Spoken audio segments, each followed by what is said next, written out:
MVP.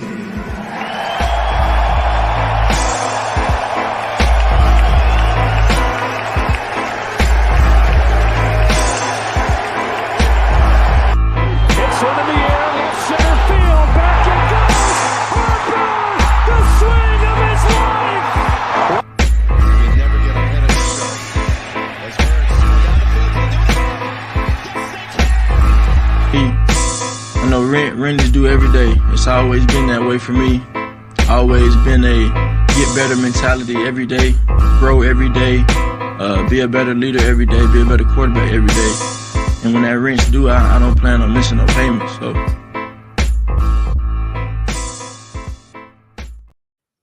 Welcome, ladies and gentlemen, to 3 in the Keystone, episode 81. Another week has come where Al promises a new intro video, and another week has come without one. No, I don't promise it. I just keep saying I have to do it, which that's still true.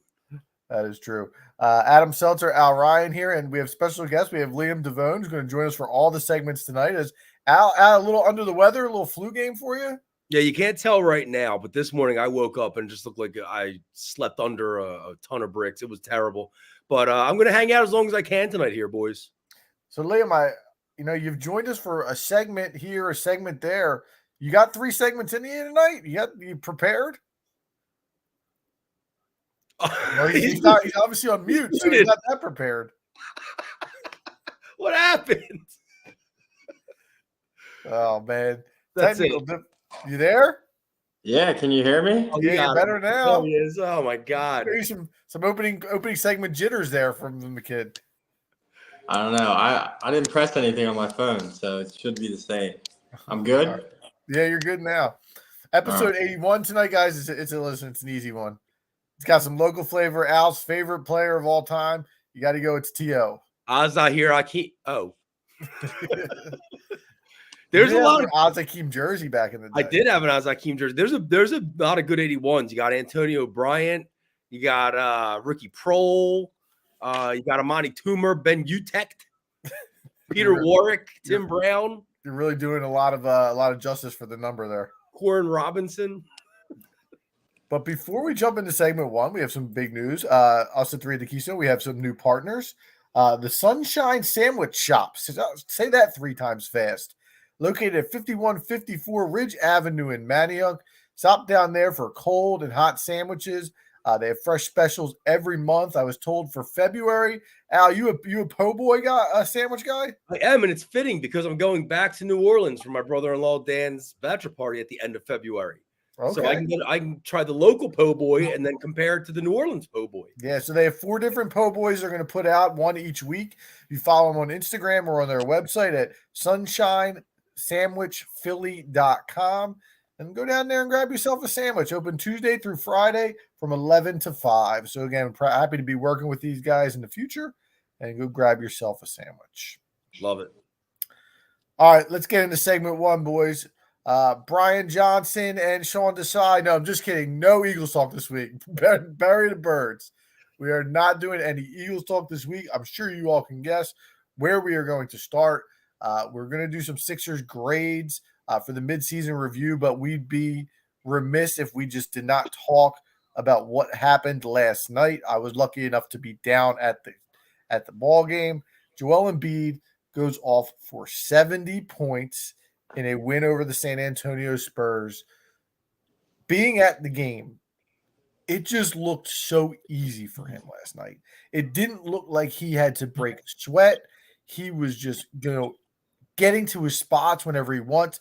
If he wanted to grab an offensive rebound, he just went up and got it. He only took 2 3-pointers the entire night, and there was no bigger ovation in that game than at the 6-minute mark when he put his jersey back on and everybody knew he was going back in that game.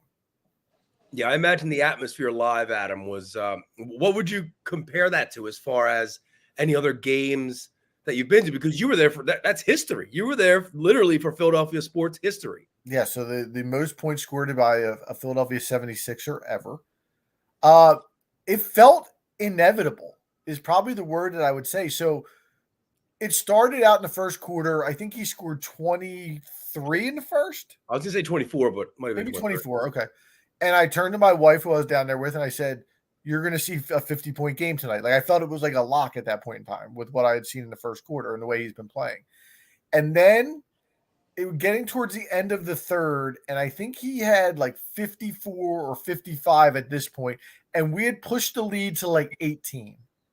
And I said there was about 2 minutes left in the quarter, and I said, "You're about to see him get up some shots here because I don't think he's going back in the game, and he wants to get to 60." And he only got to 59. And at that point, the kind of air was out of the balloon, but the Spurs kept it around like 12 to 14 points to where it was like I didn't think putting him back in the game was unreasonable at that point, especially in today's NBA.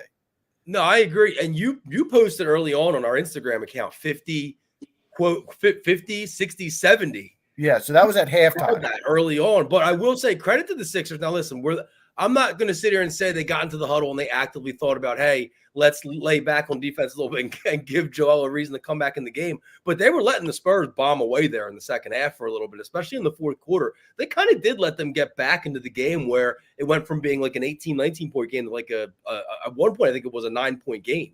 Well, I want to talk about that in a second, but just wanted to finish kind of the thoughts on when I was out there. So he comes back in with 6 minutes left, goes from 59 to 60 in the first possession, and he got fouled and got to 60 and 61. And at that point, I turned to my wife and said, he's getting 70 because it was that easy. He was just getting buckets. It felt inevitable at that point. But to your point, Al, there was another Karl Anthony Towns last night in Minnesota, had 44 at half. And Minnesota fell into that trap of just trying to get him the ball the entire game.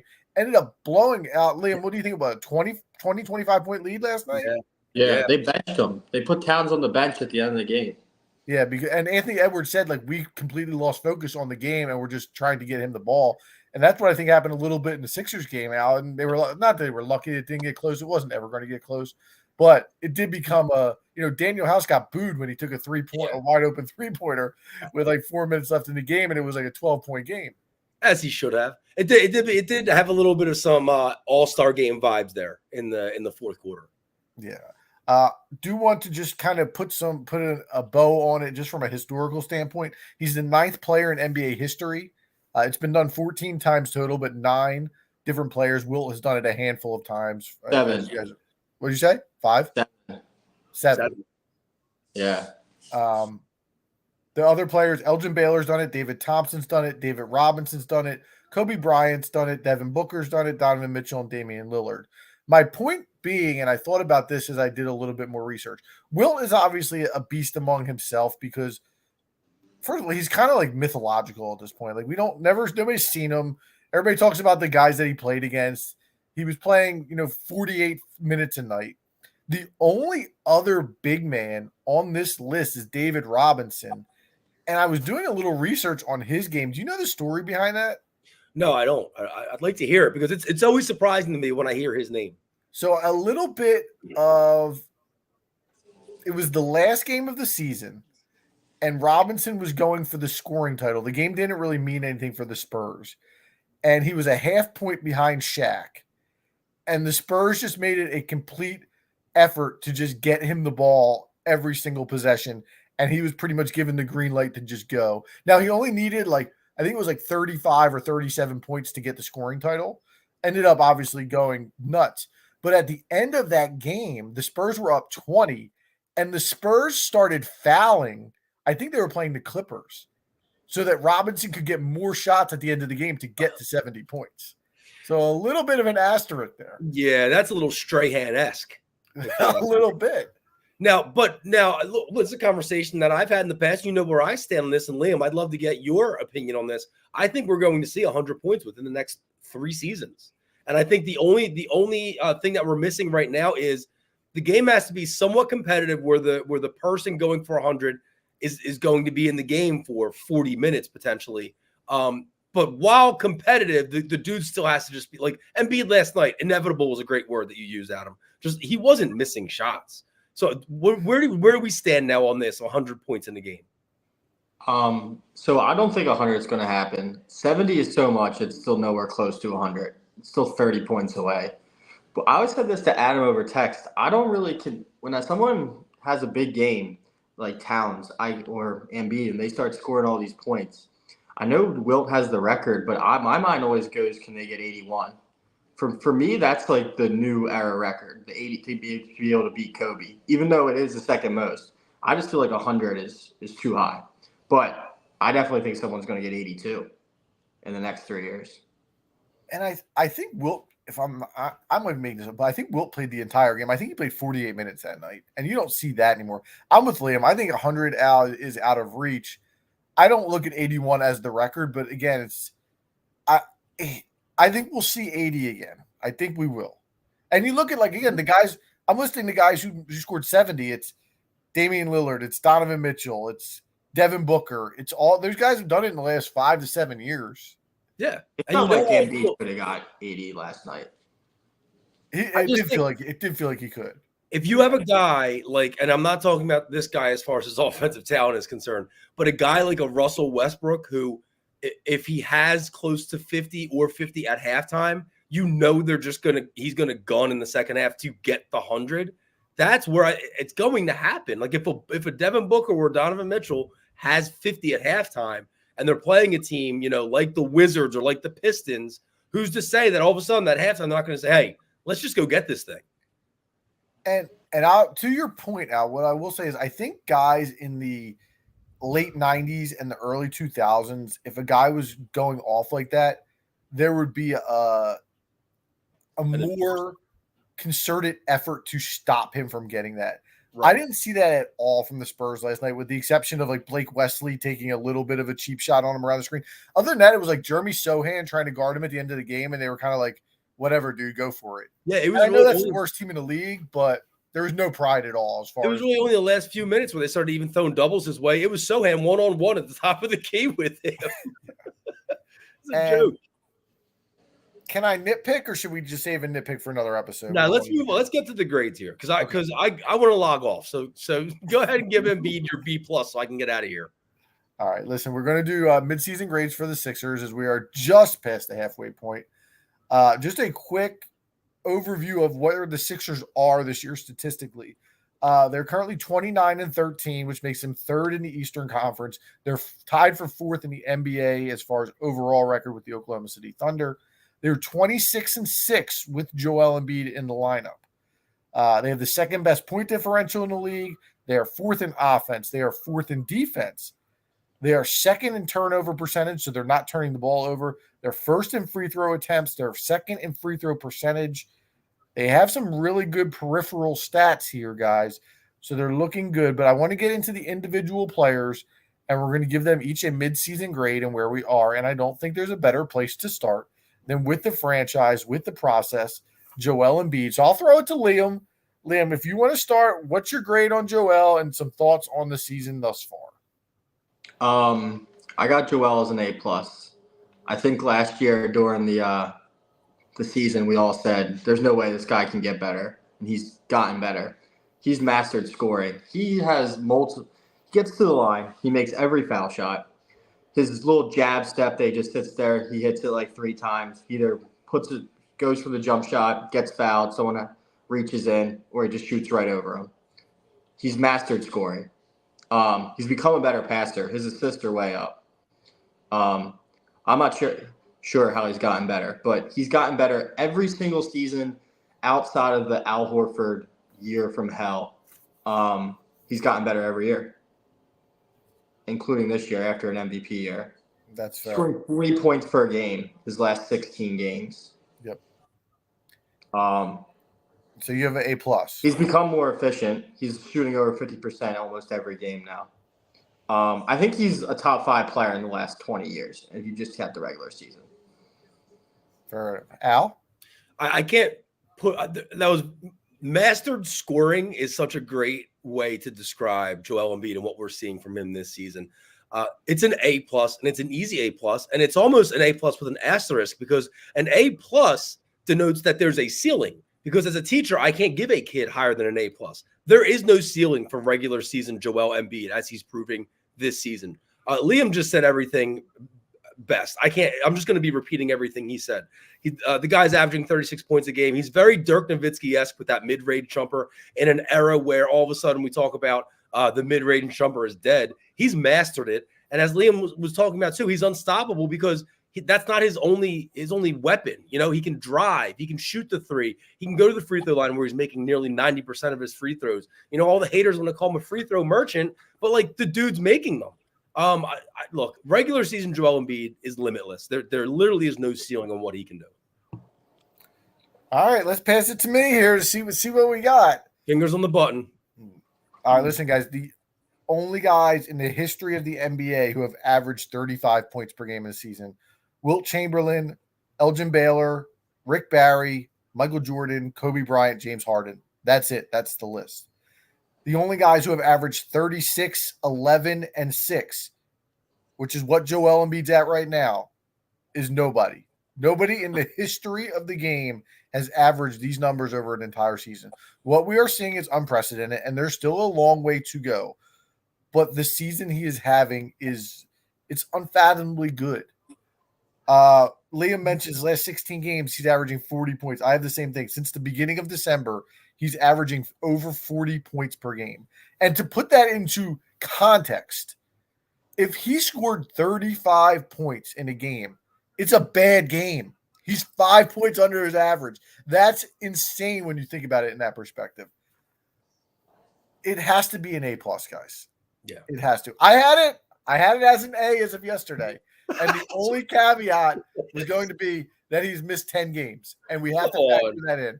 But after last night's performance, if you gave him an A+, it was just – if you give him anything but an A+, you're just trolling. Like, he's been that good. His assist percentage has jumped from 23% last year to 32% this year. Even his defense, you know, he has a couple games now where you know, the Charlotte game or whatever, where he kind of goes through the motions.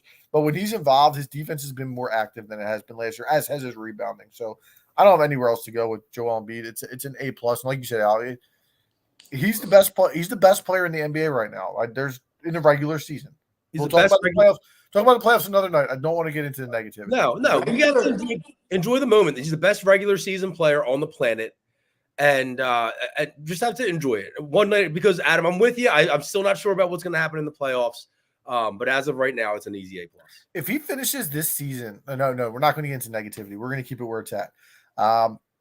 Regular season only, he's one of the best players, I said, in the last 25 years. Maybe more than that. He's one of the best scorers. He's one of the best players to ever play basketball. All time. Regular Top season. 5. I mean, okay.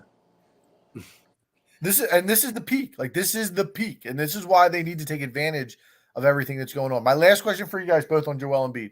Obviously, they put in the game restrictions for MVP this year. He can miss 7 more games this year. So he missed 10 in the first half of the season. He's got 7 left to still qualify for MVP. Does he finish with 65 plus games this season, Al? I don't think he does. And I actually thought to myself after last night, the smart bet is to run and bet either Jokic and or SGA for MVP, because I don't think he's going to qualify. Liam? I think it's definitely on his mind. He just played him back-to-backs. After pretty recently been missing a bunch of games. I feel like he never does that. So I feel like he knows that, and he's saving those 7 games. Yeah, I don't think it's not He going played to be back-to-back versus Charlotte. It's not going to be a voluntary thing Right. from him as far as resting. The only way he misses these 7 games is if he gets injured. Like, Right. he can say what he wants about, and this is part of his mindset. You can say what you want about him not caring about that award now that he's won it and the playoffs or the whole thing. He wants it. Like, How many games? 65. 65. He's missed 10 so far. He's only played more than 65 twice, and it was 66 and 68. So he's got a. It's going to be close. And I can't wait until the end of the year when he just goes into a game for like 2 minutes and then subs out just to qualify as a game. Definitely. And we'll have to hear all about that on Twitter. All right, let's move on, because we got a lot of stuff to go through tonight. So we all have Joel Embiid as an A+. Al, let's pass it to you for Tyrese Maxey. Listen, Tyrese has taken yet another leap. And now, as the obvious second option on the Sixers for the first time since his career here began, lots of times he's the first option when Embiid is out. He's now seeing the team's best guard defender. He has more volume, so there's a little bit lower percentages as far as his shooting is concerned this year, but he's way better. He's improved as a passer. He's improved as a ball handler. He's improved his driving to the hoop. He's improved his defending. I have Tyrese Maxey as an A+ as well. I think he has done a stupendous job. All of his numbers, his scoring numbers are up, his assist numbers and everything else. He's a reliable number 2. And you know what? He's overshadowed by the historic season that Joel Embiid is having. He's getting overshadowed. But let's not forget, early in the season, that those first 3 or 4 weeks, there were nights where he put that team on his back and he threw 30-point games up and he had a 50-point game. I think he's having just a marvelous season, and to give him anything less than an A+, you're really, I think, splitting hairs. Man, I would love to be in your class. I would love to be in your class getting grades. All right, I'll go next, and we'll go in reverse order from the last one. I got Maxey as a B. I love the kid. The pros, he's scoring his jump 5 points per game from where it was last year. His assists are nearly doubled. He takes care of the basketball at an absurd clip. He is currently leading the NBA in minutes played per game, and he is averaging 1.6 turnovers as a point guard. To have that type of workload and the amount of minutes he has the basketball, to only turn it over less than 2 times per game is exceptional.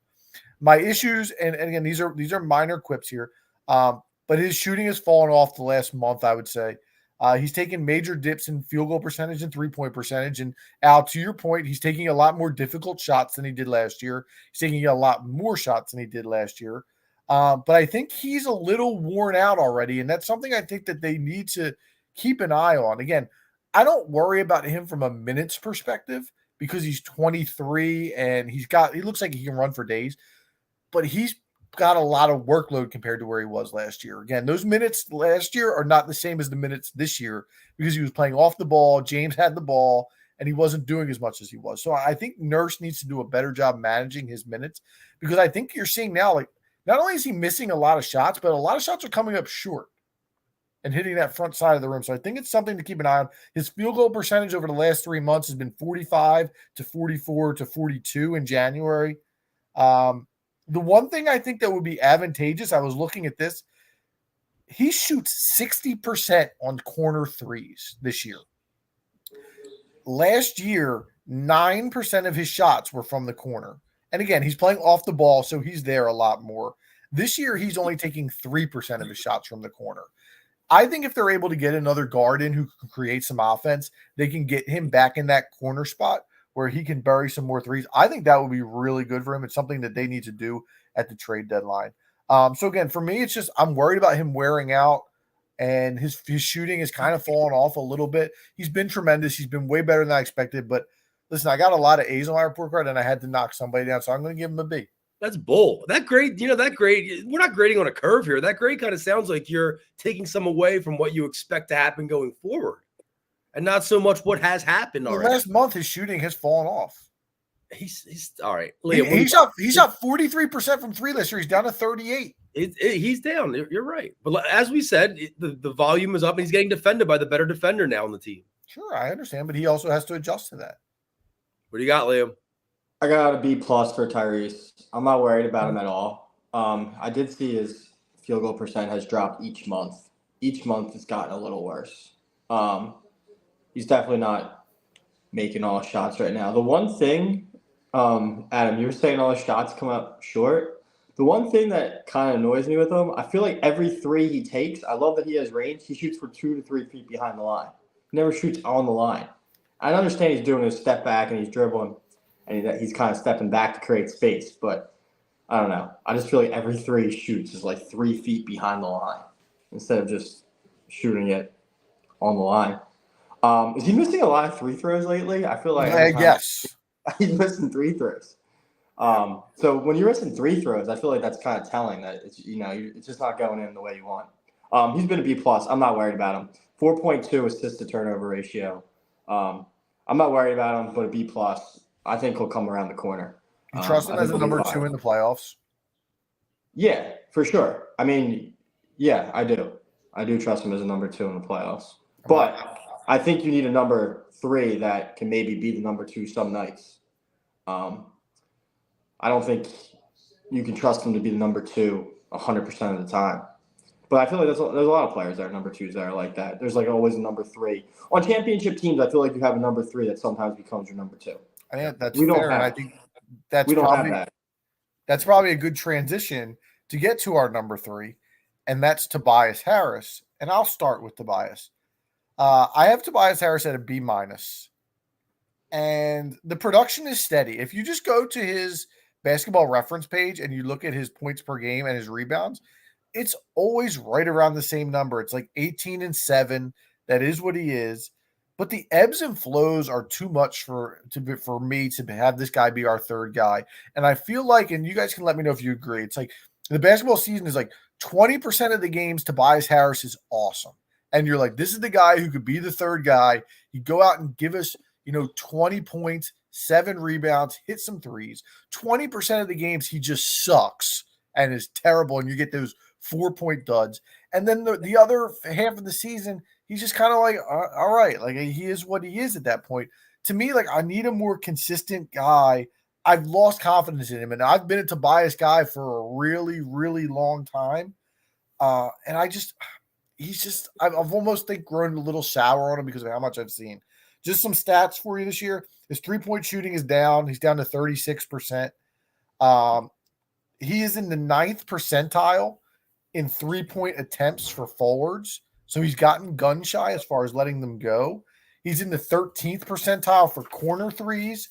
So he's not really shooting those either. His rebounding's average. He's at the 76th percentile. He is shooting 91% from the line this year. So I think he'd be advantageous to get to the line a little bit more. Again, I think he's been good, but it's the same old Tobias. It's nothing new, and I don't expect it to be anything new at this point. B minus. Liam? It's good Tobias right now, though, the last few weeks. Yeah, it has been. Yeah. The low post game, he's been killing it. He's got the big taking ass. 2 dribbles, taking his guy right to the middle between the foul line and the basket. He loves Smaller that. defenders. Yeah, he's been money with that right now. Yeah, I got a B for Tobias. Definitely goes through stretches. I feel like that's way more players in the NBA though. When you see him every night, I feel like there's way more guys in the league too that are just, if you get to watch them every night, so many guys probably just do the same thing. You just don't realize it enough just because you're box score watching more so than seeing them on play every night. Yeah, I got a B for Tobias. I wouldn't trade him though. I think we have to keep him on the roster. I agree. He contributes too much. We don't have a good enough team to be trading people that contribute.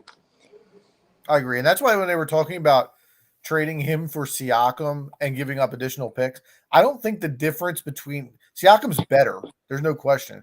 But the difference is not worth giving up those assets that you could use to acquire another player to have on the team with Tobias. Does that make sense? Yeah. The 3-point things that you were mentioning where he's at shooting threes, that's discouraging. But I feel like the last couple of years since Embiid really came into his own, everyone's like, oh, Tobias got to shoot. Tobias got to shoot. It's just never going to be like that where he's just launching threes as much as people want it. It would be nice to have a forward that was a better shooter and more confident from 3, but he's just not that guy. Which fit wise, it would be better if he was, but it's not going to magically happen now after all these seasons. Right, he is what he is. Al, what do you got? Right, we know what we're getting out of Tobias Harris. I mean, if he had more of a trigger finger, he'd be Kelly Oubre. We don't need that from Tobias Harris, right? You need a steady hand. I think it's just what you guys said. He's been a Sixer forever, and so most fans, we're just bored of him. We know what we're getting. We see the same thing in and out every night. But it's true that like he gives us really great games that some casuals like to just poo under the rug. He puts up 24 on 8 of 10 shooting against Denver to help us beat the Nuggets. He puts up back-to-back 30-point games against Atlanta and Sacramento. But then, as you said, Adam, then he lays eggs. You get a 3-point game against Chicago. You get a 9-point game against Minnesota. So the dude he's for as steady as he is, he could be just infuriatingly inconsistent at times. And I don't know how there are games where, as our third option, he only puts up 3 field goal attempts in a game. Like, that's ridiculous. I gave him a B. I also gave him a B. I think that if he wasn't on the Sixers and he was on another team, he would be most fans' number 1 target. I mean, he's our best 2-way guy outside of Joel. Is DeJounte Murray really going to be a better third option? Would Pascal Siakam or OG Anunoby really have been better third options? I don't really think so. I think Tobias is just fine, but I don't know. He's just boring. He's been here forever. I think I compare it to, and Liam, you remember I used to say this all the time, when Robert Covington's first stint here, when he was like a shooter and a volume shooter, people would love him because he could shoot 37 or 38% from three consistently. But if you remember, he would go through 2 weeks where he would shoot 50%, and then he'd go through 2 weeks where he would shoot 15%. And if the 15% came at the wrong time, you were done. And it did that 1 year against Boston in the playoffs. And that's what the issue with Tobias is. When he falls off, like that, it is what it is. You're not going to get anything from him. So I think we're all in the same range there. Let's move on. Let's go to Kelly Oubre, and let's start with Liam. I have a B- for Kelly Oubre. I think he's provided a lot of good things that they were looking for. Kind of maybe didn't expect out of him based on the contract they got him. They got it at a bargain. He's definitely frustrating at times. Like the Denver game just goes through stretches where it's bad shots, it's travels, losing his man on defense. He's horrible at free throws. He's the worst free throw shooter. But he always seems to get back on track just when you're ready to count him out. He'll hit the big shot and he'll have like a couple good games. He provides athleticism. How many guys are really rising up on the rim, especially from last year, just cutting, getting the ball, and just really exploding to the rim. That's something we didn't have last year. So he's just an athletic wing, which we needed, and he has some offensive spark where he can get hot. He's not a great shooter, but he makes enough of them. I'm interested to see kind of what performance he gives us in the playoffs, though. Do you have that B-? I have B-. Yeah, he's given us something that we need. There's definitely players out there that are in his mold that are better, but we needed a player of his mold. I think he's been pretty solid this year. Al? I agree with that. He's the athlete that we've been kind of pining for, the guy that can like take it from the perimeter or go coast to coast and just throw it down with aggression. We're seeing career highs as far as his shooting percentages. Obviously, his scoring was going to decrease because he's coming to Philly and he's playing a smaller role. He's not asked to shoulder as much of the offensive load. In my opinion, he's still a steal given the contract that we gave him, that we barely gave him anything to come here. But he's lately been showing signs of why nobody wanted to sign him to that $20, $25, $30 million deal that he was asking for in the offseason. He's inconsistent. There's poor decision-making at times, signs of immaturity. He thinks he's the man. He thinks he can do it all. It's the kind of thing that makes him great, makes him who he is, but it's also the kind of thing that makes me worry about him in the playoffs. As Liam was kind of saying, he's not sure what we're going to get out of him in the playoffs. I also gave him a B. I had him at a B-.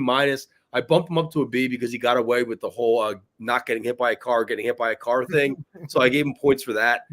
That's where I got Kelly Oubre. All right. I'm in the same boat. I'm not going to just kill you guys for the same thing. I have him at a B. He's taking a lesser role. I think he's done a pretty good job of that as far as, not overdoing it. You still see those flashes where he wants to get his shots up. But I thought, again, the last few games with Embiid back, he's done a pretty good job. He doesn't pass at all. For forwards, he's in the 3rd percentile for assist rate. So he's just not going to pass. He's not really great at anything. He's not a great shooter. He's not a great passer. He's not a great defender. But he's good enough at those things. And like Liam says, I think the key is he gives them the athleticism that they lack elsewhere. So that's why, and again, from the bargain price that they got him for, he's been better. Yeah. All right. Let's go to DeAnthony Melton, the last guy in the starting 5. We'll start with Al on this one. DeAnthony Melton's just steady Eddie, but I kind of need a little bit more of either defense or offense from him. I feel like he should be a better 3-point shooter at this point in his career, and especially on this team. I would have liked to have seen him focus on improving that a little bit more in the offseason because it doesn't really seem like he did. I'd like him to be a little bit more like a Marcus Smart, where I don't think that Smart's necessarily better than Melton offensively, but he definitely comes up bigger in the playoffs if you compare their playoff numbers. And I don't see Melton being that guy in the playoffs. Like, he's not a dog. He's just Mr. Do Everything. He's the silent assassin kind of guy. So and for some reasons that's good, obviously, right? Because you need guys like that are willing just to grind and, only score 9, 10, 11 points per night while defending the other team's best guard. So for that reason, I give him a B-. I'd probably bump that up if he got his shooting numbers a little bit higher. If I could depend on it at 3 a little bit more than I do now. All right. I've been a little bit more sour on him than you are. I have him at a C. He's averaging a career high 11.8 points per game, but his shooting numbers are down. He's at 39% from the floor, which is not very good. 36 from 3. He can't make a shot at the rim. I've been giving a lot of percentile numbers, but for his position, which is the guard, he's in the 10th percentile for finishing at the rim. I think he's right around 50%, which is terrible. The only spot on the floor he's above average is the above the arc 3, which you can kind of see. That's kind of his hot spot, the wing. He's got great hands on defense. He does a really good job. 97th percentile for steals, 72nd for blocks. I think he's a little overrated as a man-on-man guy, but he's good in the passing lanes. He has good hands. The other thing is I'm legitimately worried about his back injury. He's missed a bunch of games. They're talking about it's a spine type thing. That's the position I think they need to upgrade. I think he's better coming off the bench as your first guard off the bench. I'll give him a C this year. He's been okay. Liam? Yeah, I'd like to see Melton go back to the bench. That would be a nice spot to upgrade in. I feel like he's a player on the team that nobody really gets too high or too down about, kind of just steady. I feel like he's been good in the non-Joel games, though. I feel like I would like to see his numbers, but I feel like he has had some good games when they need offense. It's probably not going to matter there when in the playoffs because you'll have Joel ideally, but I feel like he has been good there. Yeah, he's fine. Are we going to do Batum? So I have them all in the same boat. So I have the next one we'll talk about is the James Harden return. So the guys we got back for the trade. So it's Morris, Batum, and Covington, all kind of together, just to kind of do it for time's sake. You want to start with them since you brought up Batum? Yeah, I'm just gonna say one thing. Batum is so much better than PJ Tucker. That's all I want to say. Wait a minute. We got a mystery guest. Who's this? We got a mystery guest joining the show. We're muting him until we see him. All right, Liam, continue on your. That's what I want to say. Batum just does all the little. I'm not really going to talk about Morris and Covington that much. Oh, the return, ladies and gentlemen. Ladies and gentlemen, he's back. He's got technical issues. We can't hear him. Oh, there's no mic. There's no mic.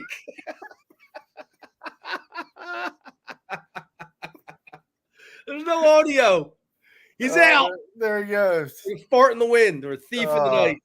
There you have it. All right, Liam, what's your grade for those three guys? Oh, so all three of them grade them together? Yeah. If you just want to say Batum, that's fine. B plus. Okay. Batum does all the things that PJ Tucker was supposed to do and just sucked at. Batum kind of does all the little things. I'm with you. I have 2 grades here for this. I have B- or incomplete. So Batum is really the guy that I'm thinking about. The one thing that I love that Batum does is when he gets those bat out offensive rebounds. He does that a lot where he knocks the ball all the way to the back. He's been a really good fit. He's got that quick trigger 3, but he's also missed time, and I worry about his durability. Morris has made some big shots, but he's got cement in his shoes on the defensive side of the ball, and Covington's knee. But I put incomplete because I put these guys in as the James Harden return, and we haven't really found out what the biggest part of the return is going to be, and that's the draft picks. So I have B- / incomplete. Al? You always do something like this. How are we supposed to recover after what we just saw? For those of you guys on the audio chat, he may be back here, fans. We have guests popping in and out of the video, but his audio is not working. So that's what's going on here. Yeah, but it's throwing us off the rails. I can't. Guest, are you with us? Can you hear me? There he is. Here. There he is. You don't hear my song? I'm back. Hey, yo. Yo, what do you think What's about the good? 70 piece last night?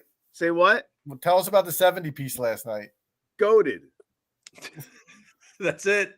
Goated. He is him. And you know what? I was waiting in the green room for 20 minutes because the admin didn't let me in the whole time. Well, you're going by a little incognito name, and we needed to make sure that this was not going to be a sabotage. Well, listen, it still might be. You don't know. I might be with another network that we just left that not that long ago right now. Who knows? Dude, I was waiting for you to not say an A+, and I was literally going to punch you in the mouth through this TV screen. Thank God you said A+ for Embiid's grade. That's all I got. He didn't have an A+ until last night. It took 70 friggin' points to get him an A+. He's got to dunk on John the Baptist for him to give him an A+. Have you been using the Bear Doyle? You're looking fresh. dude, man. That's what babies do. They keep you young, man. I don't know about you, but you know what I'm saying. I'm feeling good. The aging guest. I know. Actually, I'm actually on total adrenaline. I don't even know what I'm doing right now. All right, let's Don't either. let's get back to finishing off this, and then we'll figure out where we're going to go. We got three characters left. Pat Beverly. Al, you want to start here? Yeah. Wait, let me rewind real quick for the just wrote the Morris, Batum, Covington. I had the highest grade, I think, of the three of us. I gave them a B+. And it's just because I think Batum is giving us what we thought PJ Tucker was going to. Morris has been a nice little surprise as far as being able to log minutes to allow Joel to rest for entire fourth quarters. But Rocco does nothing for me. But it's my expectations. My expectations were zilch for these three guys. I like Rocco. I think his knees may be shot. Right, yeah, he played. What are you liking about him? Right, he's not going to give anything. He got good hands. His knee shot. I had to penalize him for that. I'm with it. Pat Bev, I'm giving an A-, and it's all because of the off the court stuff. It's all the off the court culture. It's the podcast. He's probably a great glue guy in the locker room. That's why I'm giving him an A+, an A-. I don't think he's a guy that you can rely on in the playoffs. Liam? I thought I went already. I said Batum was way better than PJ. No, Bev. Pat Bev. Oh, Pat Bev's been awesome. He showed in the fourth quarter he can make plays too down the stretch, big games. Morris has hit big shots too. Both those guys, like in bigger games, have been played at their best. Morris can shoot it. He's horrible on defense, but he's got a good jump. He's got a real nice jump shot. What do you have for Beverly? B+. I also want. He's been awesome. I'm sorry, Liam. I wanted to say, you two, Alan Seltzer, when it came to Beverly and Morris, thought they were both already over the hill. They're both playing really good. Beverly is to the point where I don't think we need another ball handler, honestly. I think he's fine. And his defense is going to pay dividends in the playoffs. I really believe that. I think he's a dog that we need in the postseason on and off the court. Like Al was saying, I think he matters a lot more than you're giving him credit for. Well, I haven't even gone yet. Oh, I'm just saying. I give Beverly an A. He's been way better than I thought he's been. Absolutely. I agree with you from a backup point guard standpoint. I think he can be the backup point guard in the playoffs, but they still need another ball handler in situations where, let's say, God forbid, we lose Tyrese Maxey for 3 weeks. Pat Beverly can't be a guy I'm giving 35 minutes to as my point guard. I just don't think that can last. But he's been awesome. He's made big plays in big moments. He's given me more offensively than I think. And his podcast is awesome. The way he talks and the attitude. He's the man. I've been wanting him for years. Dude, he's awesome. The best story I can give is for his leadership. For you guys who don't follow his podcast, is remember on Christmas, did you see the story with Tyrese Maxey on Christmas? I don't know. So remember they played Miami and he played terrible. He shot like 4 for 20. Right. And apparently everybody in the locker room, there was no Embiid. Everybody in the locker room was saying, it's all right, Tyrese. Like this stuff happened. Da-da-da. And Pat Bev was like, I went up to him. I was like, no, it's not all right. I was like, you want to be the man when Joel ain't here. You got to play better than that. Like don't go into this like this is all right stuff. Like you got to be better, and that's what it is. Like he's a leader. Yeah, if Joel is him, then Pat Bev is us. He is the Philadelphia fan, the true blue collar man that wants to be in the everything we would do or say we would do. He does it. And that's the stuff we miss without you on the podcast. Stuff like that, Chris. Does he play football? Can we get him on the Eagles too? If that's the case, it's real suspicious that the Eagles lost 7 in a row, and now he shows up the week after we banned the Eagles. Yeah, no comment. All right, let me start with the last one because this is my boy, B-Ball Paul. I gave a C- to. I gave him this comparison. This is where I'm going to go. I feel like B-Ball Paul last year was a dog on Doc Rivers' leash. And he rebounded. He played defense.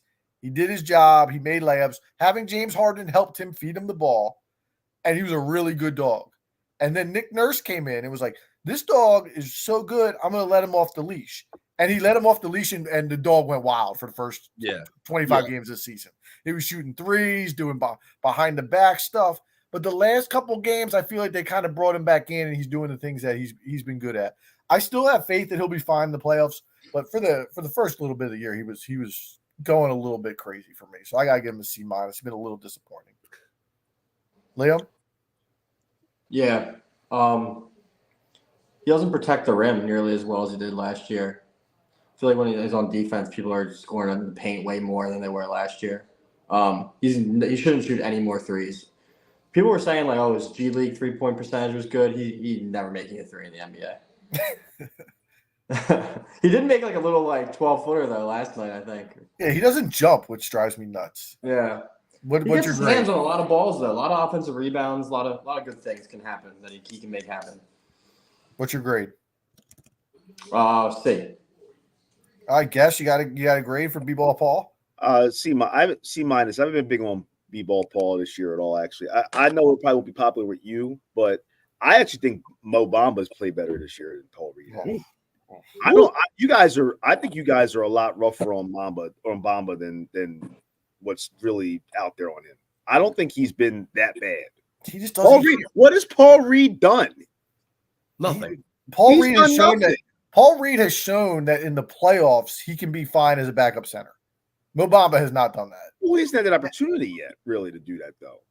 He doesn't grab any tough rebounds. Any. Does Joel? Just okay. So Joel does a million other things. No. I'm not saying that's like that he's bad because he can't read. I'm just saying though, like you don't have to like some of those guys, like Bamba, for instance. He's evolved in his offensive game since he's been drafted. Paul Reed has not. Paul Reed looks like all Bamba can do is shoot a three. He doesn't really have much else. I mean, I think he can score a little bit under the basket, like a traditional big man can. Guys, but we got a lot. Yeah, we've gone off. We'll take the Bamba Reed off. Dude, I'm freshman. I'm like the tag partner just got tagged in on the 8-man tag. I'm ready to roll. Yeah, we can't spend all this time arguing over Bamba and Paul Reed. Look, you argue over Korkmaz or you got. I gave Celtics boy 3-ball Paul a C minus. He's out of control. He really hasn't shown any improvement in my opinion. He's just still lovable. He hustles his ass off. Somebody needs to trade for Korkmaz. Get him out. Like help him out. Help my man out. Get him a spot somewhere. He's been trying to get traded for 4 years. You see all three of them talking to Brett Brown last night after the game? Yeah, that was fantastic. He's probably trying to get a job. Korkmaz is in there. Yeah. They're probably asking how many games they think Ben's going to play this year. All right, last one. I said this was, but I have one more. Nick Nurse. I'll start. I have an A minus. I really wanted to give him an A, but my only gripe with him, I mentioned earlier, I just wish he could play Tyrese Maxey a few less minutes. Like we're on a back-to-back at Charlotte, and he's going 42 minutes. I know we're struggling with ball handlers being out, but let's look at the big picture. And he had a reputation for doing this in Toronto too. Like, let's just get his minutes down to like 36. I don't need that. Other than that, he's been awesome. The team's playing for him. The offensive system's great. The only thing I'm going to knock him for is the minutes on Tyrese because I worry about him wearing thin at the playoff time. Al? You mentioned it, and we knew it was going to happen. Fred VanVleet led the league in minutes for, the last 4 years in Toronto with Nurse as his coach.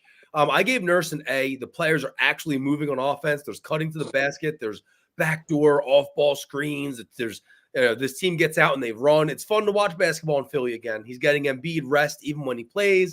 He's opening up Embiid as a passer, and he's helping to move Maxey along in his development as far as being the team's primary ball handler. I give Nick Nurse an A. I think he's done a stupendous job. Chris? Hey. Go ahead, Liam. You were starting off. Go ahead, bud. Hey. That's it. Chris, go ahead. I couldn't trust Nick Nurse more. I'd actually give him an A+ in comparison to what we've had for the last several years. We trust him, I think, a lot more than we trusted Brett. We trust him a lot more already than we trusted Doc for sure. And I think that we've seen. I will say this though, Celtics.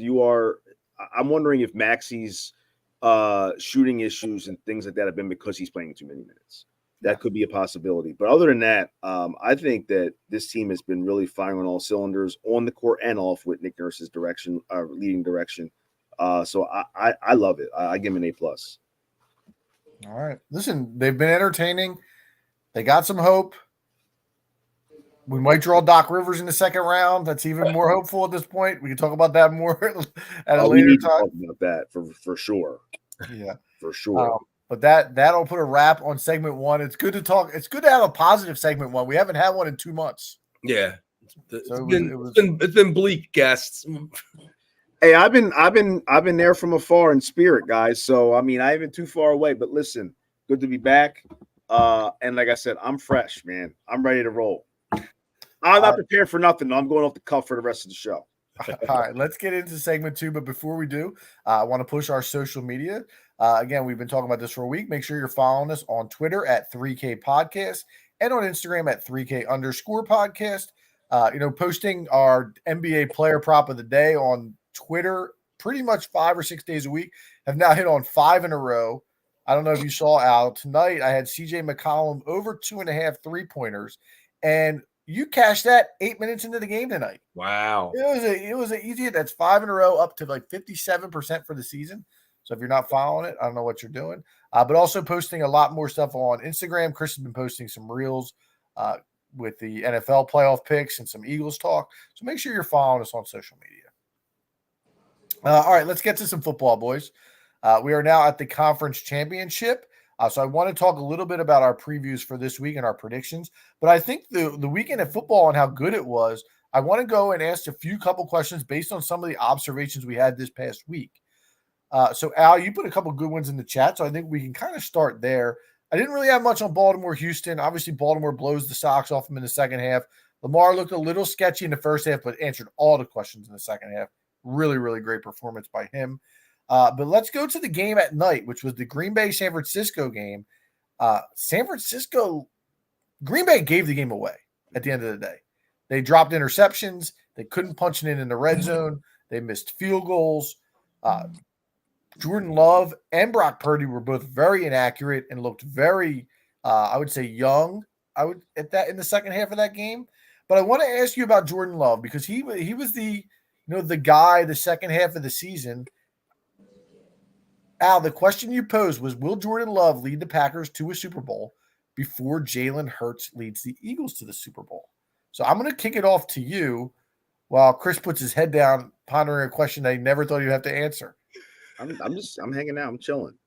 So I think that's not an overreaction to make that statement. Do I think it will happen? If you asked me, will it happen? I think I would still side with no. I think I would still side with Jalen and the Eagles, only because of what Jalen has shown me, not so much this past season, but the season before, where he had an MVP caliber season.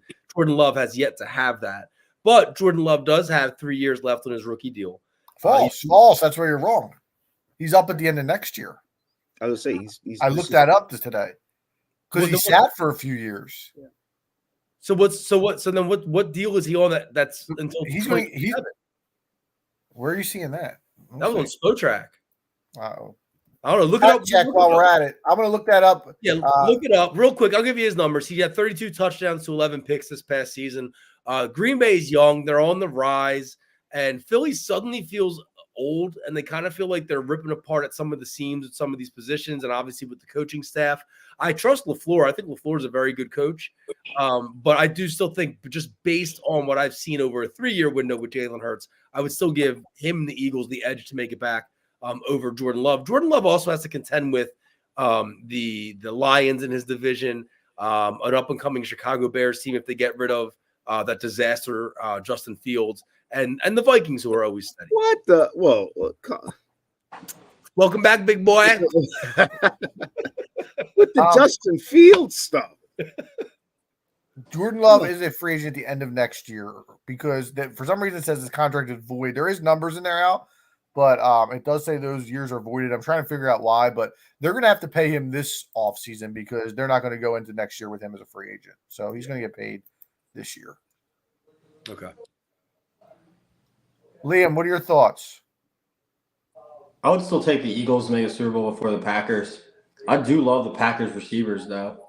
I feel like the Packers with their receivers, they were so kind of, we got to get one right now for Rodgers, that they ended up just taking them over and over and over in drafts and not letting them give them a chance to develop. And now, like, some of them are late bloomers. And by late bloomers, I mean maybe like 2-3 years. And now they got like 4 or 5 guys that are just all – and so they got tight ends that they take, and they're all pretty good wide receivers. Watson can't stay healthy, but when he is, he's good too. Jaden Reed's awesome. Romeo Dobbs is good too. Dontavian Wicks is good too. I feel like they have so many nice little receivers for him. They do. Good Yeah. young receivers that they can grow. Yeah, they all might not have great numbers because they're spreading the ball around. But when I watch them catch the ball, run, I'm like, oh, he's pretty good. They're a good franchise too. They win. They're a winning franchise. They don't lose for long. But I still take the Eagles. They just have more. I feel like still just a really good roster. Only 1 year removed from the Super Bowl. They just kind of fix some stuff. But I would still take the Eagles. But I do think the Packers have a bright future. McCaffrey was awesome in that game too. Yeah, I mean, he's been awesome all year, and we'll talk about a little bit about him in a little bit. I'm on the same page as you guys, so I'm not going to go too much. I gave a big rant last week about how I don't think you can win a Super Bowl with a paid quarterback that's not a Hall of Famer, and it's been proven in the last 21 years. I don't think Jordan Love has shown enough to say that he's a Hall of Famer, and he's going to be in that. He's not going to get what Jalen Hurts got, but he's going to get $40 to $42 million a year in his contract, depending on how many years it is. I'm going to take the Eagles gun to my head, but it's close. Like they're going to be rivals over the next however many years. Those two guys going at each other. Chris, I've come full circle on actually I said a 180 on Love. I was skeptical about him coming into the league a little bit because of his competition in college and that kind of stuff. He can play, man. He looked a lot. He reminded me a lot of like a young Rodgers in that game Saturday. He is going to be a gunslinger, and it's a shame because they had those guys beat, man. They had them beat, and that he just saw ghosts at the end, made that throw there, which was the nail in the coffin. But I'm going to say, you know, Al, I know you said that you think the Eagles are suddenly old. But I don't know if I agree with that. They're going to – I mean, the NFL is always a league that has a high turnover. And the guys that are old are going to be gone, if not this year, then definitely next year. And then all of a sudden, they're a really young team. So I think actually right now, because of that and because of potentially a coaching change we're going to have, I'm actually going to take the Packers. I think that might end up being a situation where – and I hate saying that, but – where I'm totally out on Sirianni. I don't think he should be here anymore. I think that I'm a big leadership guy. I mean, obviously I teach the damn subject, like I'm big on it. And I just think that he's lost the locker room, and I don't see those guys coming back from that when he can't even, coaches pivot. That's part of the job. Sirianni cannot pivot. He's shown you for several games in this year now, he hasn't pivoted, especially against the blitz. Those guys just still didn't know what to do. The quarterback didn't know what to do. The offensive coordinator didn't know what to do. No one made any changes, and he's the top. He's the CEO of the team, and he's got to know what to do and what direction to go. And he's not even calling the shots for a lot of those things. So I don't know if he's a lame duck or what. But I trust LaFleur a lot more than I would trust Sirianni, and I think they're going to be more stable than the Eagles are for the next at least 2 years. And I would take the Packers. Fans, do you believe it? Do you believe what you're hearing? This might really be Diversa, just with like an AI skin. Yeah, the superpower, like shapeshifter. I feel like a guy that like had a tough breakup with the Eagles, man. I'm really sour on them right now. I'm sour on the quarterback right now. I'm sour on the coach right now, and I don't know who to believe in on that team.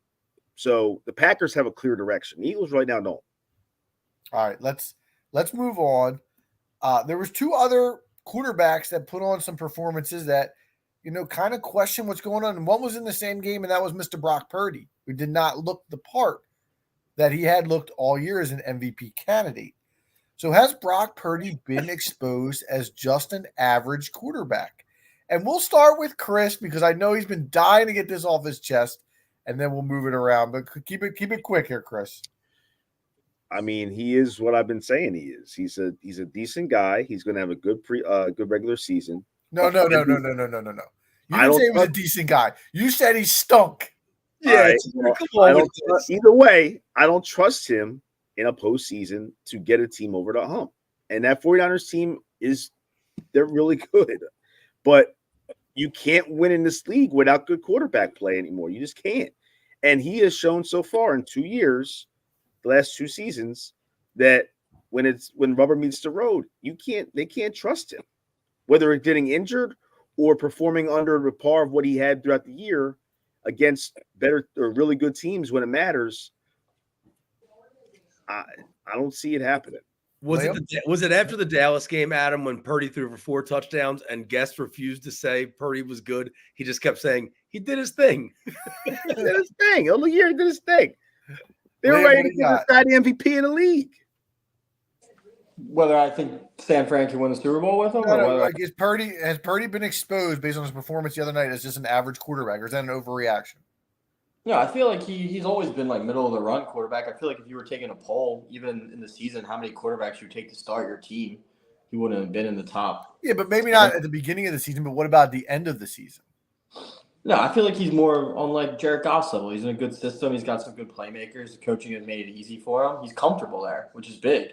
And they can win it all though for sure. But yeah, no, I feel like I feel like he's fine. Yeah, he reminds me a lot, honestly, of like a Kirk Cousins. He's going to put up stats. He's got a good system, like Liam said, but I don't know if he's a champion. We'll see. His team might be champions. I don't know if he's going to be like. There's going to be a game where you're going to say Brock Purdy put that team on his back and did his thing to lead them over whoever. I don't know if that's going to happen. Debo doesn't look like he's going to play this week. Yep. Al, what do you got on Brock? You've been the most pro Brock guy here. And I still am. I still think Brock Purdy is an above average quarterback. I still think he's Liam compared him to Jared Goff just now, and I think that's an all right comparison. And you would say that Jared Goff is an above average quarterback this past season. The team around him, yes, it's spectacular, but I'm not going to penalize him for that.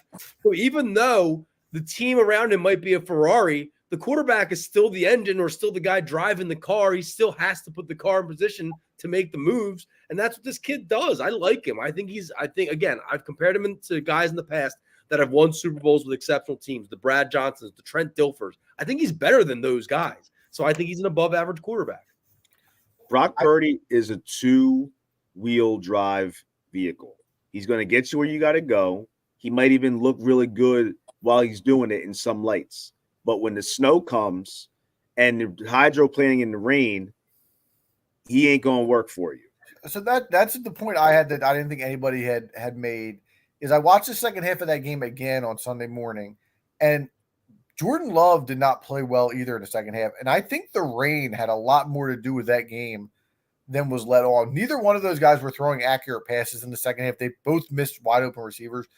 I'll be curious to see his performance this weekend. I still have faith that he's good enough with that group, to be that guy. But I'll have to see it this weekend because, again, I was a little bit shell-shocked last weekend, but I think it had more to do with the weather than anything else. I think he's going against a weaker defense this week. Yeah, I would agree with that as well. But Hutchinson is a beast, but that's it when I watch them. I think that Detroit's pass rush is probably. Hold up. I got one more, and then we're going to do a preview for the game. So we're going to give our predictions for the game. So hold off on those thoughts for now. All right. The last one I have for you guys is we've obviously seen this weekend the Baltimore Ravens did it with their running game. Christian McCaffrey did it as a big part of the San Francisco offense. Jahmyr Gibbs played a huge role in the Detroit game. Are these NFL teams, have we gotten to the point where we've zagged so much away from running backs that we are now undervaluing, these NFL teams are undervaluing what a stud running back can do for their team? Al, I know this was one of yours, so let's start with you on how you feel about that. I've been pushing this for weeks now. I'm driving this bus now. Quarterbacks in this league, we've seen these names this season, that the DeVitos of the world. They suck more than ever because their running backs suck. No one wants to use a high draft pick on a running back because they think they can just take some kid in the 3rd, 4th, or 5th round, teach them the system, and give them 12 carries a game and be fine. But again, you just named them. Look who's left in the Final Four of the NFL playoffs this year. It's Christian McCaffrey, who's the best in the league. It's a Jahmyr Gibbs, who was drafted in the 1st round, who shares carries with David Montgomery. It's an Isaiah Pacheco, who's become a stud for Kansas City, Mr. Reliable. And then you have the Ravens running back by committee, but it's because Lamar counts as a runner that they can do the things that they do. I'm just saying that for teams with quarterbacks outside of like the top 6, the elites, that can carry their offenses. I think that having a great running back is a huge boost, and it's something that teams need to get back to doing. We watched the Eagles all season long with DeAndre Swift, with Kenny Gainwell. With these guys, they just aren't a steady presence on the ground, and we watched their offense struggle all season long. Yeah, I would add in, I'm with you. I think, we've talked about the development of quarterbacks and how a lot of these young guys are thrown into the fire, and these teams just rely on them to throw the ball 35 times a game. When back in the early 2000s, we had workhorse running backs. And I know the game has changed a lot. But I agree with you, Al. I think if you had more of these workhorse running backs, that it would help in the development of these younger quarterbacks, especially that you're mentioning. The problem becomes, Al, the cost to get one. So these teams now invest in these first-round draft picks, like you're saying, and these running backs that are going to get the ball 24, 25 times a game. And the problem is 4 years from now, they're shot. So you're investing a first-round pick in a guy that you're only going to get for 4 or 5 years. The best example you can give is Ezekiel Elliott was a guy who was drafted in the 4th overall pick. Look at what he did for Dak Prescott and his development as a quarterback, just being able to hand the ball off 25 times a game. But again, the problem is he's the 4th overall pick in the draft, and 5, 6, he's going to be out of the league. I was just saying, the thing with Zeke too was he was done like a thief in the night. Right, Like, it happens quick. He's toast, and that's a great point, Seltzer. Like the take on your body, the toll on your body that these running backs go through is the issue. The other thing too is from an X's and O's perspective, running back is probably the easiest position aside from maybe a pure pass rusher that is on the field. So a lot of teams, between their wear and tear and the skill set that comes as peas in a pod, they're not going to give a lot of money to a guy at that specific position. They're just not. Now, do I think it's valuable? Yeah, I think there's value to having a good back, but at the same time, I understand from a business perspective, you could get a really good back every 3, 4, 5 years. And not have to invest long-term in 5, 6, 7 years like you would for a solid 1 or 2 receiver. It's kind of like pitchers throwing 110 pitches in a baseball game anymore. It's never going to happen. It's just, we've gotten away from it too much. Liam, your thoughts on workhorse running backs? Running game is important, but I don't necessarily think you need a great running back to have a great running game, if that makes sense. I mean, like you said, or you don't have to invest a first-round pick or give a big contract to find a good running back. I still would never take one in the first round or will give one a big contract. Speaking of running backs that kind of come and go, Aaron Jones has been around kind of a while. That's a good name. Yeah. Well, look at Pacheco though. Pacheco wasn't he? He was a 7th round pick. He was a 7th round pick. Yeah. I agree. Like, having a good running back is important, and having a good running game is important. Definitely a good running game. But I would never take one in the first round. I would never give a big contract out. So I think it's more about having a guy that you can give the ball 20 times a game to if you need to. And again, you look at the Eagles guys. I don't know. I know Swift did it once or twice this year, but you couldn't do it consistently with him as the season went on because he would wear out. Those other guys, the McCaffreys, the Pachecos, those guys are built enough to be able to wear and tear that if they had to. You also can look at a guy like Raheem Mostert, who was one of the league leaders in touchdowns this year from that running back position. And I believe he wasn't drafted, and the Eagles had him in training camp for a couple seasons back in the day and let him go. A couple teams let him walk. And now he's arguably one of probably a top, 15 back in the league, I would imagine, based on his statistics and his performances. And he's older. And he's not right. And he's not getting any legit kind of money. He never has. The Lions had their 3rd string running back in the game on the biggest play of the game. Yeah, that's also true. Did you ever have your 3rd string quarterback in the game on the biggest play of the game? Right. Or are you going to trust a guy like Quez Watkins, who's your number 3 or number 4 receiver, to make a big play in that spot? No, all valid points.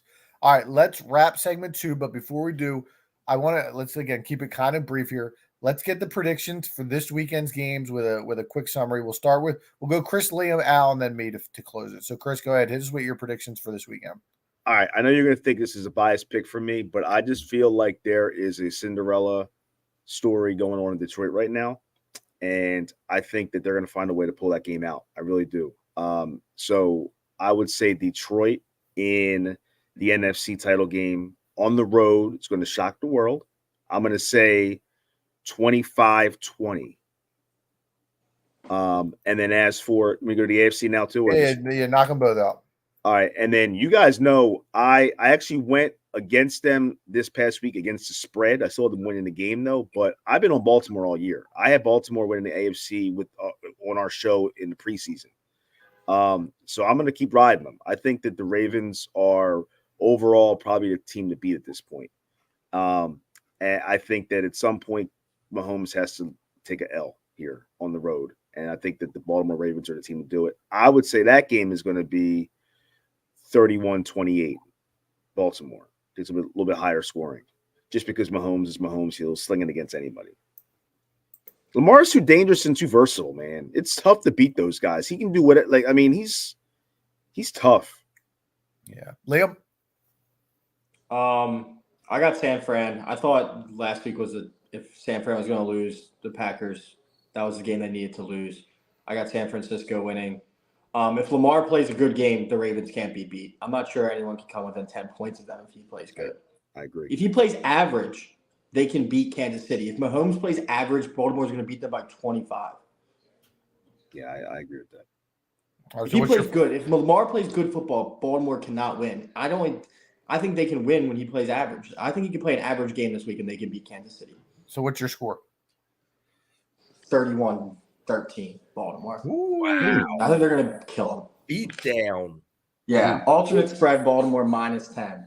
Lock. Well, that's definitely a game where Kansas City's lack of weapons on offense can be the dagger that kills them. Because Baltimore's defense.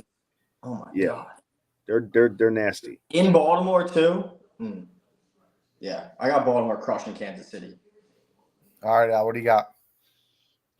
Detroit and San Francisco. I really just don't see the San Fran train being derailed at home by Detroit. Both of these teams looked a little bit shaky last week. They had some good moments, some bad moments. I got San Fran winning the game 31-26, and then Kansas City and Baltimore. Pat Mahomes is he's too good, man. This defense is too good, I think, to get beat down like that. I still think Baltimore's going to win that game, but I have it a lot closer. I have it 24-20 Ravens. All right, I'm kind of in the same boat as Al. I don't think we gave enough credit to the Detroit Lions in the year that they've had. They've really put it together. We both picked against them against the in the Rams game, Al. They got a decent draw and getting Tampa Bay in the second round, but they've had an unbelievable year. Especially with the expectations coming into the year. I'm still going to go San Francisco here, but I think Detroit keeps it close for like 3 quarters. I'll say I'll go 28-21 San Francisco. And then I posted on Twitter, if you're following us, I was against Baltimore against the spread again this week as well. I'm now 0-6 against the Ravens this year. Yeah. And I'm going to take Kansas City again against the number. I think the Ravens win it on a last-minute field goal. I was really, really impressed with Kansas City this weekend. Going into Buffalo, again, I know it's a big brother, little brother game, but for them to pull that out with Patrick Mahomes, he's unbelievable. And that defense of Kansas City, they were a little shaky early, but they buckled down late. I think they're a really, really good unit, but Baltimore's just a little bit better. I'll go 23-20 Ravens. Justin Tucker makes a field goal at the end of regulation to win the game.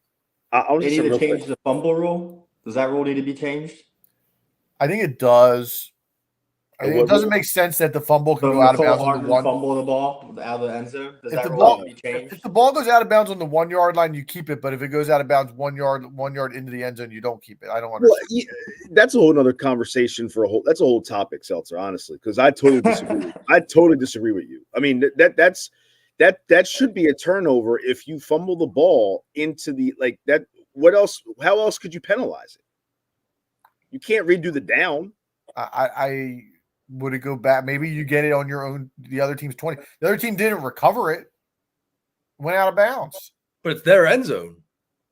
Yeah, it doesn't. I don't know what people want with that, and that's like I said, that's a whole different topic for another day, man. That's a whole segment. I was gonna say real quick, it's the Baltimore's first AFC title game in Baltimore since 1971.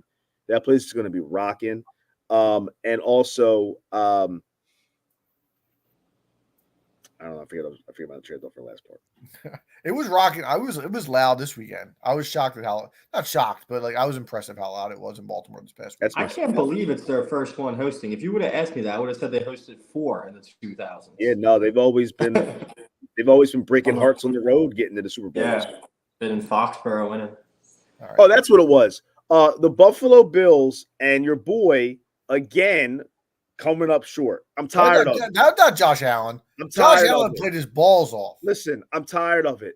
We got to stop. This guy has not gotten to where he needs to get to yet. And we still keep putting him up on the top. Yes. I don't care. It doesn't. You know how many times he threw a pass. He threw a pass in the fourth quarter that was the most gorgeous pass thrown in the history of football. It hit Stephon Diggs right in the hands, and he dropped it. If that was Quez Watkins, that's all you'd be talking about is that Jalen Hurts put it where it's supposed to be. Stop. I'm not sitting here saying the guy can't. He threw no. Shakir in the corner of the end zone. No. Oh, We're that was back. crazy. I'm not saying the guy can't play. That's not what I said. I'm saying that when we propel him in the top 2, top 3 quarterback and all that, what he is. When you get up there, you got to have performance like wins and losses on top of skills. He has not gotten anywhere. Hurts, you can say what you want, has been in a Super Bowl. If Josh Allen has not. If Josh Allen had the team of Jalen Hurts last year, he would have won the Super Bowl. Josh Allen has been in an AFC Championship game. All right. Further than Embiid. False. Huh? I said it's further than Joel's been. Okay, so that proves my point. So Joel he went to a championship game. Playoff game. A championship game. Can't get by the Chiefs. You can't get by the Chiefs. He was in a divisional game. Or the Bengals, though. The Bengals beat him last year. The one he's also Chiefs 3 times. 2 were divisional games. 1 was the conference final or the championship game. What was the title game? Which year was that? The middle one, I think. I thought they were both divisional. No, they lost 3 times. What was the AFC Championship? Oh, you're right. That was way. Yeah. Either way, he hasn't gotten to the Super Bowl. He hasn't gotten that team over the hump. Which goes into the next segment, which we'll talk about with the franchises. It's a great transition. So what we want to talk about is cursed fan bases. And the Bills Mafia, you saw them all weekend. Jason Kelsey out there slugging beers with the fans. Just a fan base that lives and dies with their team. They're out there shoveling the snow out of the field so that they can go to the game. It's just they bleed Buffalo. They bleed the Bills. But we wanted to talk about some of the other most cursed fan bases in sports. So we put together a list. He just did one. Chris, did you do one? Yeah, I did one. I was just looking at the list. I got one. Right. So we got a lot here. So we're gonna have to kind of trim it down. Maybe we all just go 2 each instead of 3. Because with Chris here, I'm still gonna make my exit here so I can get a little bit more sleep. All right. Than I would otherwise. But Chris, I'm happy to see that you're back. Thank you, brother. Happy to be back. I'm sure it's like our old Africa United days. Make the tag, bro. Make the tag. All right, guys. All right, Al. Good to see you, brother. Yeah, man. All right, so we'll go 3 each then. If you guys don't mind, I would like to start. I have a little theme for mine, and I hope you guys don't take it. But I'm going to start with the New Jersey / Brooklyn Nets as mine. That was your squad. So they're a terrible team throughout the 90s, and I'll try and make this as quick as we can. They get Jason Kidd. They go to the 2 finals where they get smoked in each. Then they kind of toil in mediocrity, and this is where it really goes bad. So at that point, they make a trade where they trade 3 first-round picks, a pick swap, 5 players who none of them turned out to really be anything, for a 37-year-old Kevin Garnett and a 36-year-old Paul Pierce. Kevin Garnett played 2 seasons for the Nets. He averaged 6 and 6. Paul Pierce played 1 season for the Nets. He averaged 13 and 4. With those first-round picks they traded, they turned into Jaylen Brown and Jason Tatum. From there, the Nets were already in the tank. They end up going and finally putting together a somewhat fun team. It wasn't really going to go anywhere, but like Jared Allen, Spencer Dinwiddie, D'Angelo Russell, like a little funky, spunky little group. The 18 team? Yeah, the Sixers beat them in the playoffs. Right. And then from there, they decide to gut that, and they sign Kevin Durant and Kyrie Irving. First year there, Kevin Durant doesn't play because he's got the Achilles injury. Kyrie only plays 20 games because he got hurt, quote unquote. And in 2021, they go all in and make the big trade for James Harden. And they go to the playoffs, and Kyrie Irving gets hurt again. Harden blows a hamstring, and they are still a Kevin Durant foot being about 6 inches further back. If you don't remember, he takes a 3 at the end of regulation of Game 7. I'm sorry, it was a 2, but his foot was on the line by just barely. So the game goes to overtime rather than the Nets winning. Nets lose in overtime. Otherwise, they probably win the title that year. 2022 comes around. Kyrie refuses to get vaccinated. James Harden demands a trade.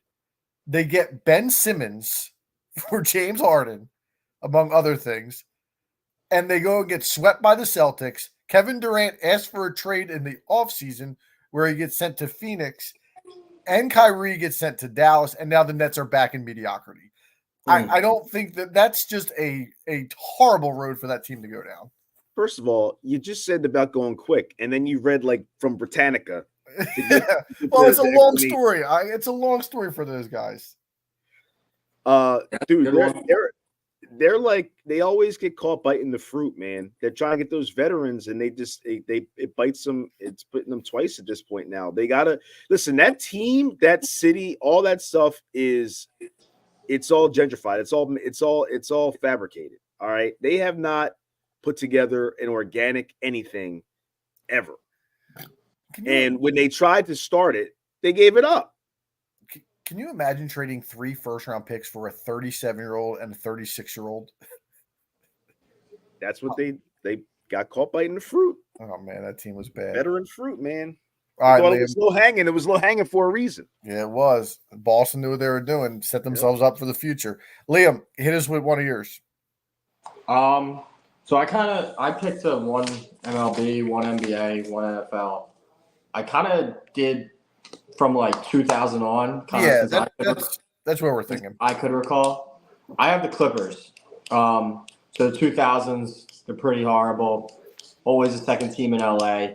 And then I'll start. In 2014, they lose to the Thunder in the playoffs. They're healthy. 15, CP3 is hurt with Lob City. 16, Blake and CP3 are hurt. 17, Blake is hurt again. 2020, they blow the 3-1 lead to the Nuggets, which they're a huge favorite in that series. Kind of like Jokic's coming out party. Kawhi tears his ACL in 21. In 2022, so he's out in 2021 playoffs. He's still out 2022 playoffs. PG gets COVID. 2023, PG gets hurt. They go to the playoffs. Kawhi gets hurt again. So every single playoff since 15, they were losing one of their, besides 20, which they blew the lead. That was the bubble. That was when they fell apart in the bubble. Yeah, they were huge favorites that series. Maybe looking back on it, it's like, oh, they had Jokic. Maybe they shouldn't have been. But they were up 3-1. They were probably favorites in every game going forward the next 3. I think that cost Doc his job, that series. I mean, that was the thing you didn't mention, that Doc Rivers was the coach of all those teams. For yeah, Redick, DeAndre, but they just never be healthy. Whether you think they were going to win it or not, to go all those years, they signed Kawhi and PG. Very similar kind of to what happened Brooklyn. It's going way better this year, but they can just never get them on the court together. But this year, it's looking good for them, I guess. It'll be curious to see how it ends up. We've all seen the James Harden show in the regular season. Work looks nice. Playoffs, it doesn't. Yeah, so the Clippers. We'll say, Chris, hit us with one of yours. I was going to say it's kind of a little bit beyond 2000, but also goes past 2000 as well. The Vikings, Minnesota Vikings.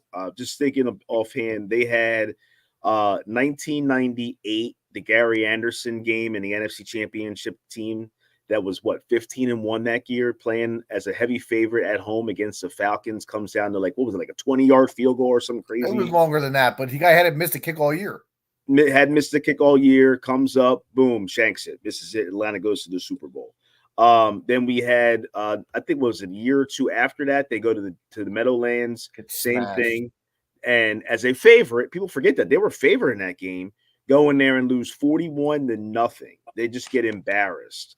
Fast forward years later, they get to a time where they're in a wild card game against, I believe it was Seattle, I think. Yep. Blair Walsh. And Blair Walsh, who again at the time was a really good kicker, comes up, just has to make a simple chip shot field goal, and he misses it. And now that was a little bit in the elements because Minnesota, they were redoing the Metrodome at that point. They were playing at University of Minnesota. There were some elements there, but still, dude, it was like right next to the post, and he still missed it. And then, of course, 2017 again as a favorite. They come to Philly. They come here to the Link, and they just get destroyed. To which their fans had the whole thing with the Rocky statue, and then they were butthurt because they got beat up, and they said we were mean, the whole thing.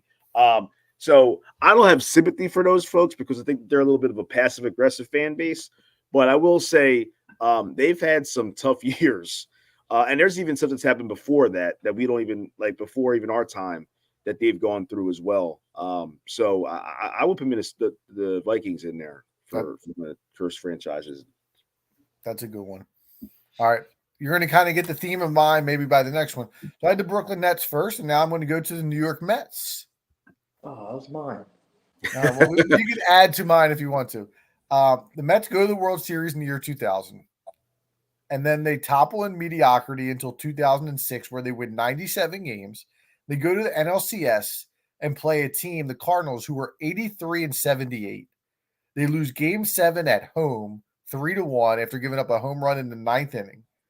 Then they go to 2007 and 2008, where they have epic collapses with the Phillies. In 2007, they had a 7-game lead with 17 to go. They finished 5-12. In 2008, they had a 3.5-game lead with 17 to go, and they went 7-10 to finish it. They were the first team ever to blow 2 3.5-game leads in September in consecutive seasons. Then they go into complete toilet until they have the emergence of these 3 monster arms. And it's Noah Syndergaard, Jacob deGrom, and Matt Harvey. And they finally put it together, and they go to the World Series. And they go to the World Series, and they lose to the friggin' Royals. I don't know how, like, the friggin' Kansas City Royals. Hey, they had a little bit of a run. But they're still the Royals forever. I know. Yeah. After that season, Matt Harvey completely forgets how to pitch, and then he gets hurt, and his career is pretty much done. They go to the wild card game that year, and they lose to the Giants 1-0, and then they are back in the tank. Recently, they bring in new ownership who decides they're going to spend a ton of money. They bring in Verlander, Lindor, Senga, Scherzer, Quintana, Marte, and they win 75 games. Since 2001, they've only made the playoffs 4 times, and only twice have they made it out of the wild card. Not even the wild card round, the wild card game. It's just a franchise that's been a complete mess for basically 20 years at this point. Yeah, 100%. Liam, do you have anything to add? No, that's pretty much everything. Just some of the players that they went out and got: Jason Bay, Tom Glavine, Cespedes, Granderson, Billy Wagner, Johan Santana, Pedro, Beltran, Delgado. Some of the earlier players to go along with Reyes and Wright. They had a lot of talent. They spent a lot of money on some really good players, and it seems like whenever the player they get, just never as good as when they got him. Once they get to New York. Even David Wright's his career path, David Wright with the neck injury, cutting his career pretty much prematurely. You consider that curse in itself. Yeah, absolutely. He was David Wright was a really good player, and he was a little bit of a Philly killer, but yeah, his career was definitely cut short with the back and neck injuries. For sure. All right. Chris, you got another one? Yeah, I'm actually gonna bang out my 2 here because I'm on a little bit of a minutes restriction here. I gotta feed the girls, so I'm gonna try to get this out here. But I'm going to kick the Knicks or the New York fans when they're down here. The Knicks I have on mine. I forgot in 1997 when they played that heated series against the Heat. Pardon the pun there. They played games 6 and 7 basically without their starting lineup because of the fight with PJ Brown. You guys remember that? But well, Liam, I know you don't. But I read the book, the Knicks book a year or 2 ago. I was reading about that. I wouldn't have remembered it without that. I totally forgot. They were without Patrick Ewing, Houston, Larry Johnson, Starks, and Charlie Ward for 2 of the biggest games of the series. Obviously, they lost. Then they had the situation with the 8 points in 8 seconds with Reggie Miller, the John Starks game in '94 in the finals. Where he just forgot how to play basketball. They haven't won a title since the 70s. They won 2 in that era, and then they haven't really won since. As far as the Larry O'Brien Trophy itself, it's a tough time in New York, man. You would think with being the biggest city in America and one of the biggest markets in the world that they would win more. They don't really win a lot. Yeah. All right. So I know you want to do both yours back to back, but I need to go because Go ahead. my last one, and Liam, we'll get to yours last one second, but just the way it works, I have the New York Jets. That was my other one. So there we go. I knew you were taking that before. So my three were the Nets, the Mets, and the Jets, all rhyming names for New York teams. But I don't have as much on the Jets. They haven't made the playoffs since 2011. They've only had one winning season in the last 13 years. In 54 seasons, they've only won the AFC East twice. 54 years.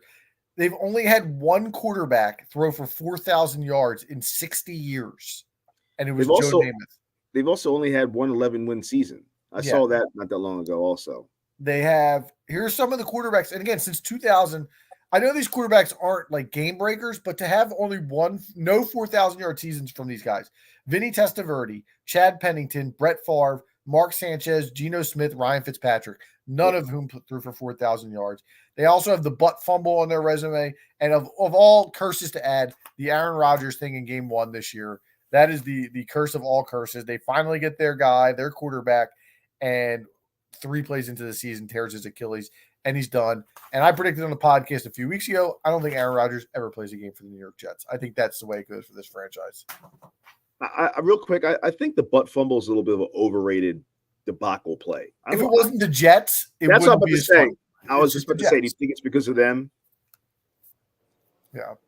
And the funny thing about it is, like, I have a lot of clients in New York, and I'm sure you Liam, you're aware of this as you live up there now, is the fan bases, they don't really pick and choose. It's like Yankees, Knicks, Rangers, Giants. Like that's a 4. And if you're not those guys, you are Nets, Jets, Mets. That's kind of the 2 separate brands. And the Islanders are kind of off on their own. I don't really think they're in. Would you agree with that, Liam? Yeah, I agree with that. Yankees got a lot of power up here, though. Yeah. Got a lot of Yankees fans. Like, there's a lot of Jets fans that are Yankees fans. A lot of people are. Okay. I mean, you could expect that, though. Yeah. All right. Hold on. Let Chris, you got to go to feed these kids or what? Yeah. Real quick, let me see my number one. So my number one was the Guardians, the Cleveland Guardians. So they haven't won the World Series since 1948. And they've lost 3 World Series in the modern era, one being to the Braves, if you remember, in 95. And the Braves at that point were a team that was always good but couldn't get over the hump. They finally did against the Indians at the time. Then they lost to a franchise that was only 5 years old in the Florida Marlins in the World Series. And then they lost to the Cubs, who are the most lovable losers in baseball, hadn't won a World Series in 8 years. After having a 3-1 series lead and being at home in game 7, still couldn't bring it home. So, like, what is it going to take for these guys to get over the hump? Yeah, that's a good one. I didn't even think about them, but yeah, they've had some real they lose to the Marlins and the Cubs in the World Series. And we've talked about this team before. I brought them up on this show in the past. Like, they've had some really good teams in the 90s and even in the 2000s. Those 90s lineups with Jim Thome and Lofton and Bell and Burks, Manny. all those guys, yeah. Yeah, all those guys. That's a really good one. All right, you got to sign off and go feed them girls? Chris. Yeah, I'm gonna head off, guys. But listen, Liam's got something for you. Chris, who you got in the Royal Rumble this weekend? Oh, man. In the Royal Rumble, I'm going to say, I know a lot of people are saying, Cody's out. Cody's not going to win.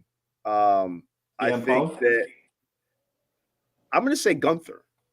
Okay, yeah. Gunther, I know he came out last night and had a promo shoot with Seth Rollins, saying that when Rollins comes back from his injury, he's going to win the Rumble and he's going to challenge him at WrestleMania.